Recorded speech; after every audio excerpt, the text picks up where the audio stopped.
What's up, millionaires in the making? Welcome back to another episode of the MITM Podcast, where we unlock success daily by journeying through the 6 pillars. I'm your host, Tye Aarons, the founder of the MITM Club, and today we're talking about the purpose of a budget, and it's not restriction. With that being said, run my intro. Caught up in them bright lights, lusting for shiny things that's golden. Everything ain't always what it seems, that it's soaking. Chasing my dreams, coming apart at my seams. Best believe that the money is the motive. All right. Welcome back to another episode of the MITM Podcast. And the purpose of a budget isn't restriction. A lot of people are like, oh, budget is so hard. It's the same thing as diet. People, I can't diet. Diet is just whatever you're eating. That's what your diet is. And your budget is whatever you're spending. That's what your budget is. Now you can choose to have control over your diet or your budget, or you can choose to let your budget control you, right? It's crazy. A little mindset shift that has to happen right off the bat. Now, budgets are decision-making tools. They're not control mechanisms. When we think about behavioral economics and personal finance, and we look at the research, a budget is defined as a planning and awareness tool. It's a way to allocate resources intentionally, not a system meant to suppress spending. The goal is clarity. You want to know what's happening. You don't want to know where things are going, why they're going that way. You don't want to be deprived. So many folks, I'm telling you, budget or diet, deprivation, can't eat what I want. I got to give up cookies. I always talk about cookies and chocolate cake because I'm a recovering chocoholic, guys. When people view budgets as restriction, they avoid them. But when you view them as a decision tool, engagement and follow through increase. It's so important that folks, and you know what, you guys can look at like Investopedia for some budgeting fundamentals, or you can watch the budgeting video that we have on YouTube. It's actually a webinar replay to help y'all, because we did talk in depth we talk a lot about budgeting within the MITM Club. Now, budget increases perceived freedom and control. When you budget properly, research shows that people who track and plan their finances report higher feelings of control and lower financial anxiety, regardless of your income level.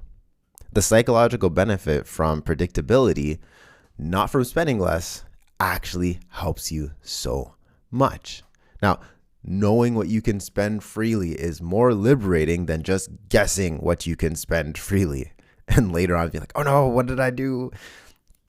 For all of my entrepreneurs out there, I just gotta add this in. I know it can be very difficult to be able to budget when your company could be up 1 month and down 1 month and up 1 month. For y'all's gotta have an emergency fund for at least like 9 months. 9 months put aside so you can have that flexibility to still budget month to month and make sure that you're still good. Right, just as a little side note for all my entrepreneurs out there.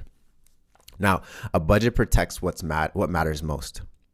From a values-based financial perspective, budgets exist to defend priorities. It's not to eliminate your enjoyment at all. Now, without a budget, spending is driven by impulse, by marketing, because they spend millions of dollars to get into your brains to get you to spend a certain way, and emotions. Now, with a budget, money is pre-decided in alignment with your values. This reframes budgeting as permission to spend on what matters and protection against regret spending. Now, restrictions come from lack of awareness, not budgeting itself. Ironically, people who don't budget experience more restrictions, surprise bills, guilt after spending, inability to say yes to opportunities. Awareness will remove more fear. And fear is what creates the feeling of restriction in the first place. Like, if you're going to be a millionaire in the making, you got to be a good steward of what you have now so you can be a better steward of what you'll have later. Okay. If you actually look at, there's a resource, the Financial Therapy Association, and they go a little bit more in depth on money awareness and behavior around money. So y'all can definitely check that out if you want to go a little bit deeper into money awareness. And actually, one of my friends, Asil, she's a financial therapist. If y'all ever want to connect with her, just reach out and I'll get you guys connected so you can level up your money game. Now, budgets also reduce cognitive load and decision fatigue. I don't know if you guys heard of the book called The Subtle Art of Not Giving a Fuck. That's the book title. And they say you only have so many decisions that you can make in a day. There's only so many things you can care about in a day. And if you try to do too many things at once, you have decision fatigue. You're not able to give your all, give your best to all of these different aspects in life. This is the same thing. When you have a budget, it reduces that cognitive load. And then the decision fatigue is not as much of an issue. Now, neuroscience and behavioral research show that pre-decided rules will reduce your mental strain overall. A budget can automate decisions so money choices don't drain your willpower daily. In this sense, a budget is like a workout plan. There's structure up front and there's freedom in execution. You just show up and do the reps. And in fact, with money, it's even easier than fitness because you barely even have to show up. You can automate most of it. You can set up your bank account in a way where $1 goes in and it gets put into different accounts, and those accounts get paid to different bills automatically. You don't have to think about it. It's very easy for all of my friends, all you guys that have a regular 9-to-5 job and you know what your biweekly income is going to be. Very easy for you guys to be able to do this and make things happen with ease. My entrepreneurial friends and my business owners, it may be a little bit different until you get the business up to a certain level and you have more stability.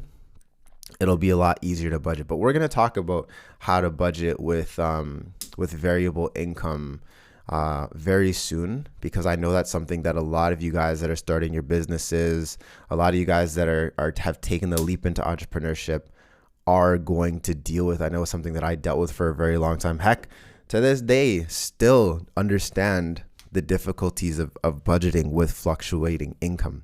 So we'll talk more about that. But that pretty much wraps up today's episode of the MITM podcast.